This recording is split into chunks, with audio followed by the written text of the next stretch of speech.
Um, Hello.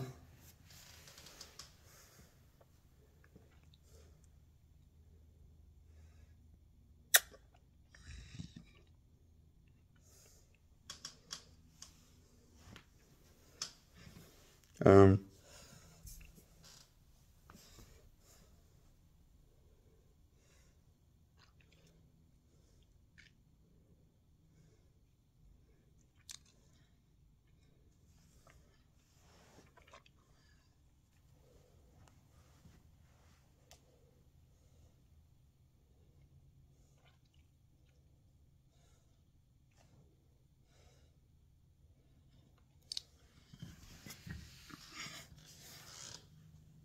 I realized I recorded, then decided what to make a video on.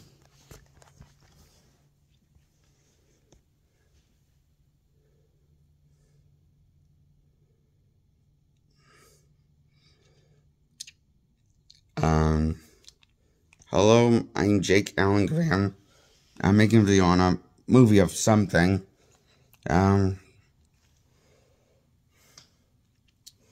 I didn't exactly pick a movie to think on before recording. Shit, I will got movie either.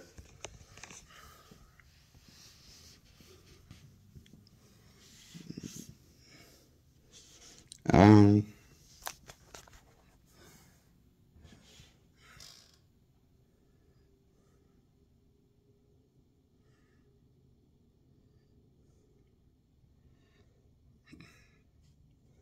I going to talk about Batman and Robin from 1997, I think, came out. Flick was George Clooney and Chris O'Donnell.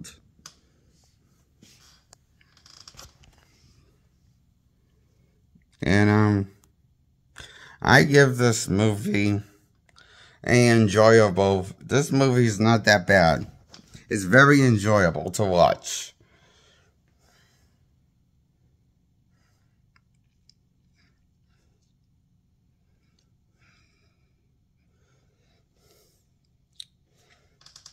I think not Michelle Pfeiffer, I'm sorry, Poison Ivy, played by Uma Thurman. Sorry, got two attractive girls mixed up that played the villains of Batman movies.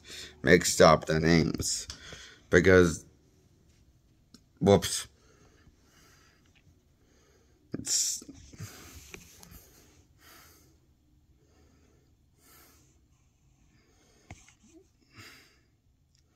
So, Uma Thurman is my favorite character in this Batman movie. And this is my favorite Uma Thurman performance. And that's why Batman and Robin gets a 10 out of 10.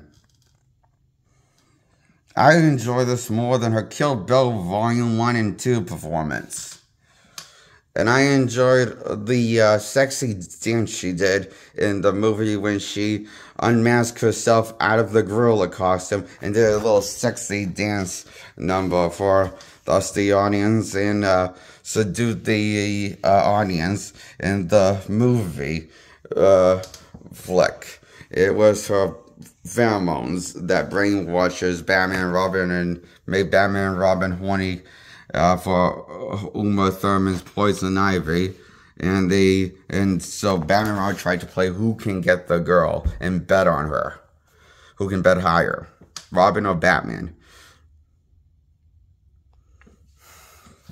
And Batman comes with, in his utility belt, his trusty handy-dandy credit card, back card. He never leaves a cave without, he says. Swise. I think it would have been better to use cash than a credit card. I don't know, maybe because this was back in the day before the internet was very advanced. Batman should have just used regular cash instead of credit cards. It's probably less traceable, especially when you're not marking yourself on your credit card, your Bat logo. Just saying, it's just probably Writers didn't think of that. But that's okay.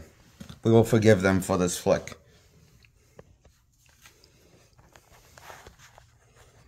Well, is George Clooney good as Batman? No, he was the worst part of this fucking movie. He's not even trying to give a performance as Batman or as, well, Bruce Wayne. He can't play Batman or Bruce Wayne well. He can't play Bruce Wayne as handsome and charming, or Batman as the intimidating, or as the lovable Adam West type that's 20. All it's been. And hits on women. Even underage girls, like in the show. That's how horny Batman from 60s was. He was the most playboy out of all the Batmans Adam West was. Always flirting with the cute girls. Even when they're underage and like freshman in the show. And tries to save one, but couldn't because falls to her doom. That happens in like season 1. Funny. That show is good. I just wish they got Adam West to play George Clooney's Batman. Crystal Dawn does a fine job as what he's giving with Robin. But Clooney's not even trying to give in a good performance. His performance is on autopilot. Fuck. It sucked. And he wasn't even playing into the... he wasn't playing into the movie like Schwarzenegger was with his performance. It was like, you know, Schwarzenegger looks like he's having a fun time. Even though he's not giving his most like serious performance of his career. But it's more of a cartoonish performance of Mr. Freeze than the one we saw in Batman the Animated Series. That starring Kevin, the great... rest in peace, Kevin Conroy playing Batman. And also, you probably know him in the Arkham games that played Batman in the Arkham games from Arkham Sound to Arkham Knight. He also played to that Batman too. Besides the animated series Batman, was where he got the role. And first appeared to play Batman. I like both Batmans that he played. I don't know which one I like more though. Tough. So, George Clooney is definitely the worst Batman in my eye. Because he's just not even trying to make it his own. He doesn't know what he's doing with the script. And I'm not really sure he knows how to perform this version of Batman. Or what the script's asking of him. He's just like he's not getting the charm of the Anna West had, and he's not getting the subtlety of the Keaton that Keaton had or Val had with Batman, being basically being a creature of the night and being more quick about his attacks and more of a strategy, and it's just I just think Keaton's Batman Val were so similar together playing the Batman. I mean, yeah, Keaton is playing Val's Batman, I know, but George Clooney's playing the same one Val played in Batman Forever. So he's playing Keaton's Batman. But he doesn't even play like Val or like Keaton does. Or even like the great Adam West did. Rest in peace, Adam West. And Val Kilmer. The great Val Kilmer was awesome as Batman. Definitely one of my favorite Batman movies and favorite performance of Batman I saw. So, I give this a 10 out of 10. This Batman Robin movie from 1997. Well, it has the problems in here and there. I wouldn't change this damn thing about it a little bit too much. These characters in this version, the world building they did, this went nuts with final installment. To me, I like this as much as 2008's The Dark Knight movie with Heath Ledger and Christian Bale. In my opinion, What the fuck is wrong with that? Liking as much of that movie. I don't think there's anything wrong with that. In my opinion, I have decided I think the best Batman movie in the Nolan trilogy is the Batman movie. That's 2008, The Dark Knight. Wanna know why? Because the main villain stays the main villain and not turn out to be a fucking henchman like Bane was, or like Scarecrow ended up being in Batman Begins. When the whole movie is going to be built around him and thinking who's going to be the main threat. But no, it's Raish, or Raz, how you pronounce it, you know, in the movie. And Talia is the main villain, not Bane. But Joker is the main villain behind the whole thing, and behind it's like it, okay? I want the villains to be the main villains that they're marketing it around. For Batman movies. It's called quality for me as a Batman fan. It's the only way I'm going to get excited to watch Batman to go toe-to-toe with somebody. And I love the SWAT team going up against Batman and Batman taking out the SWAT team at the end.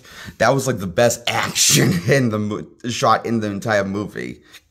And the favorite part was when he like goes up against the entire SWAT team to save the real hostages, the clowns of the hostages.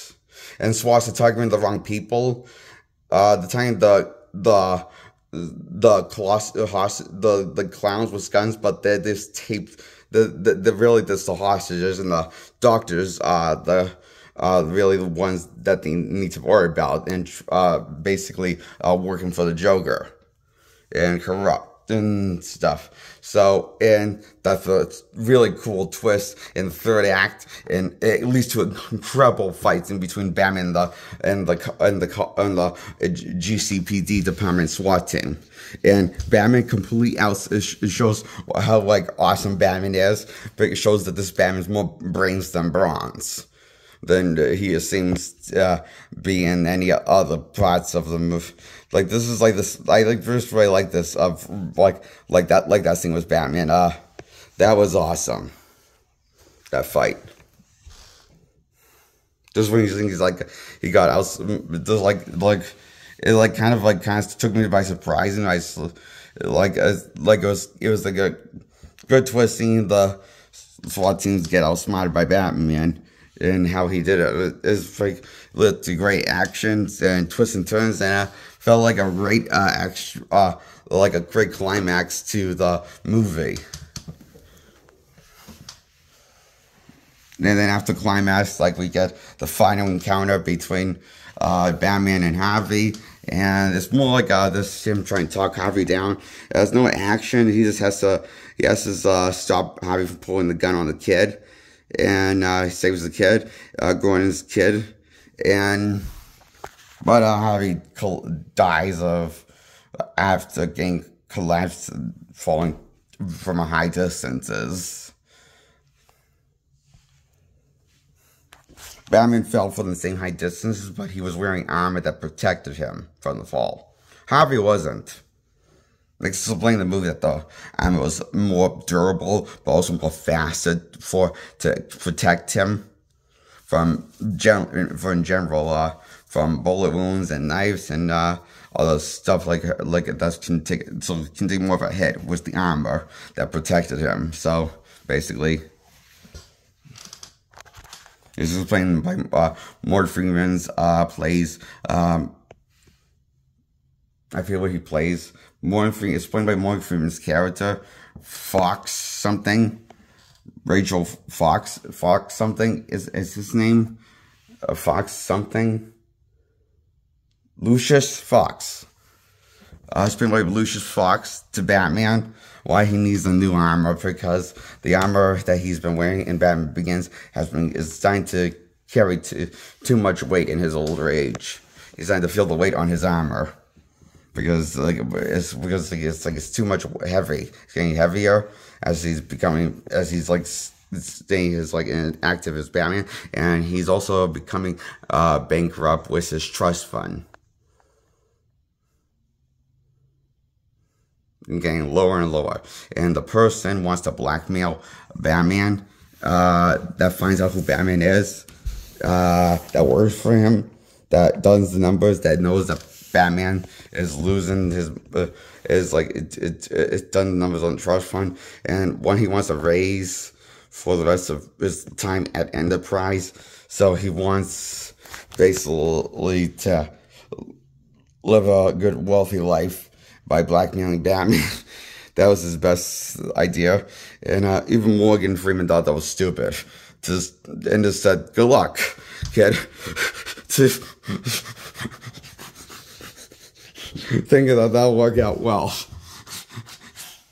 And then Joker puts a target on the guy's back on live television.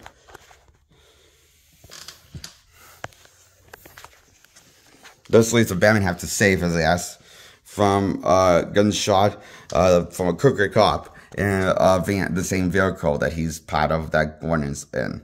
And Batman texts Gordon, let him know about the crooked cop that is looking for him. And so Batman, to keep his so I guess Batman Batman basically did this in his Bruce Wayne persona, in his Bruce Wayne car, saved the guy's life, and he basically put this on like a little act so Gordon doesn't catch on that he's Batman. But in 2012 Batman, he's perfectly now the right time to tell him that he's Batman and Bruce Wayne.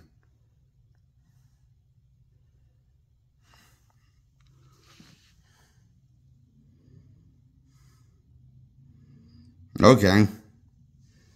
Not going to act like that's a little cheesy. That's a little cheesy for me to swallow that pill.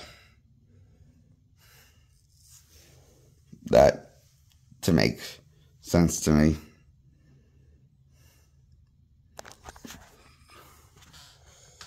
I give The Dark Knight a 10 out of 10, and I give Batman Begins a 8 out of 10, and Batman, the 2012 Dark Knight Rises, a 8 out of 10.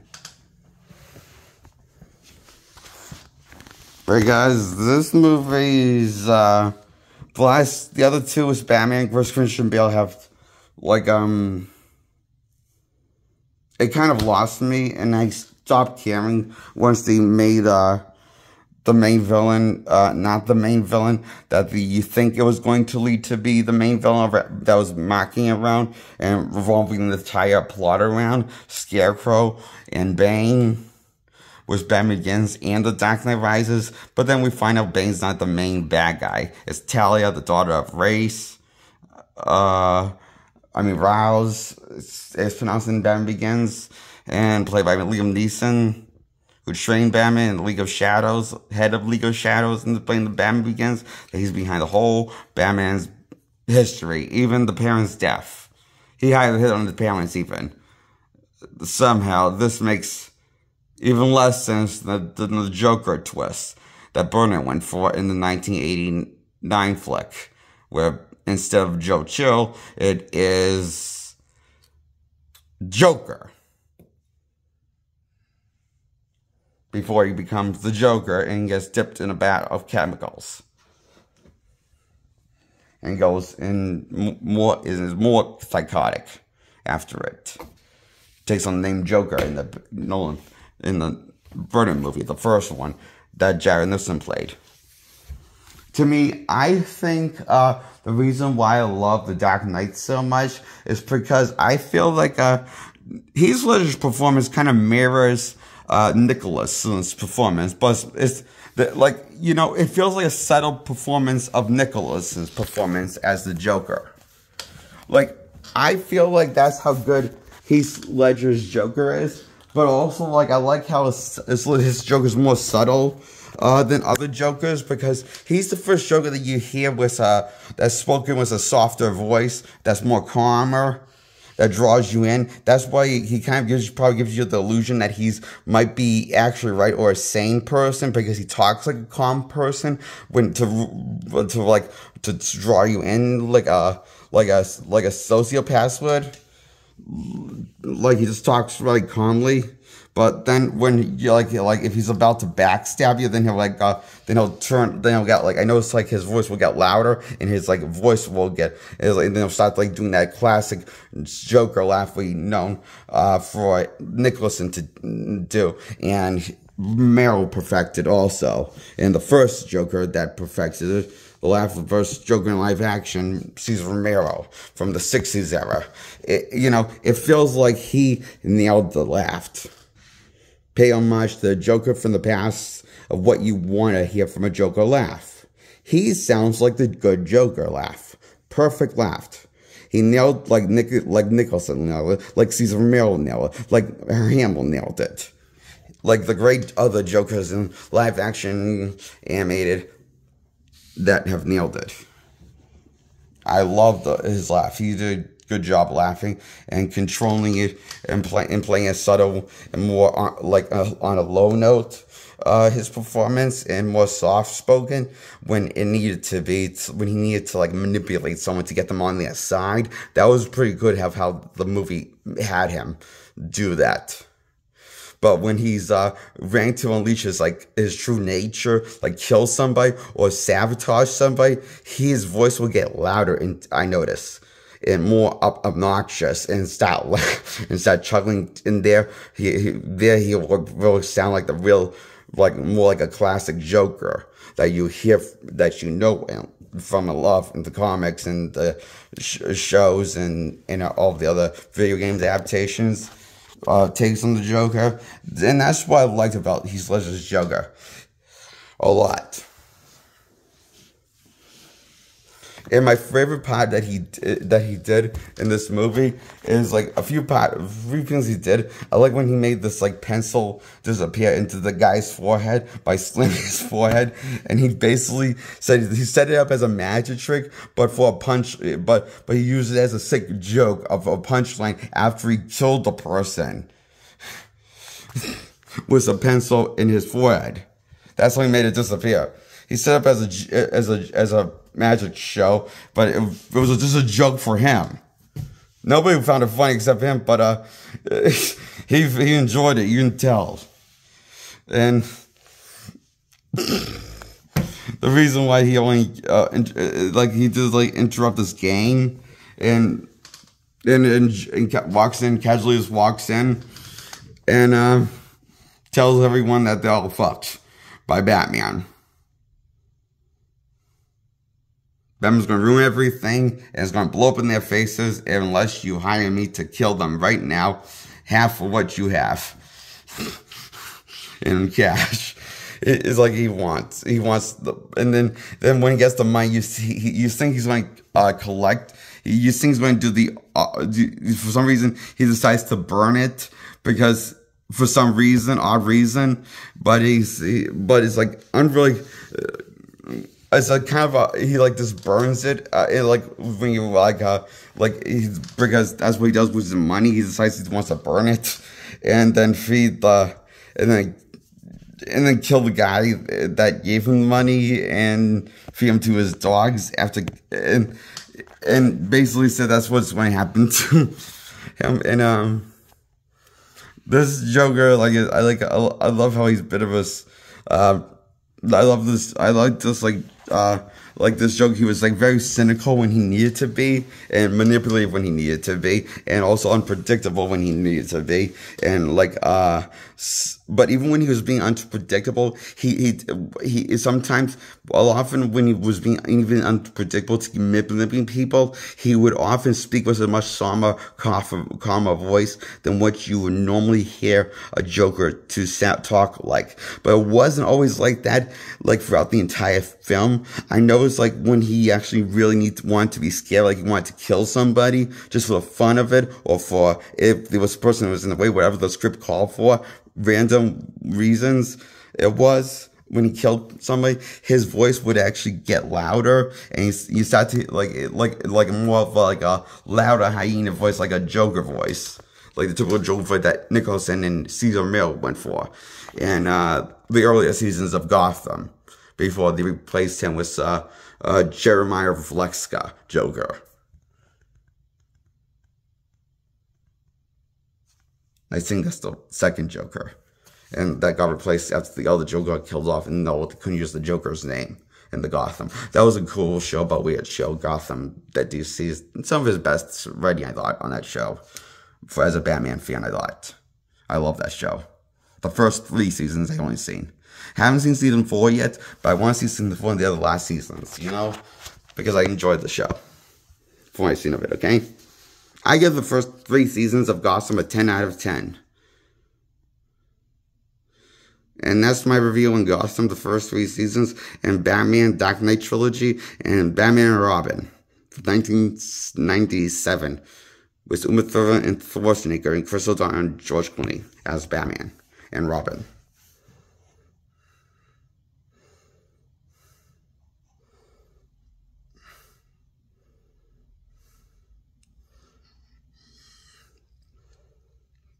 Good night. Subscribe to my channel. Hit the thumbs up, like this video, and comment section is on. If you want to comment below, you're welcome to comment below if you want to. Don't have to, though. But please subscribe, hit like on this video. And good night, my audience. Bye-bye.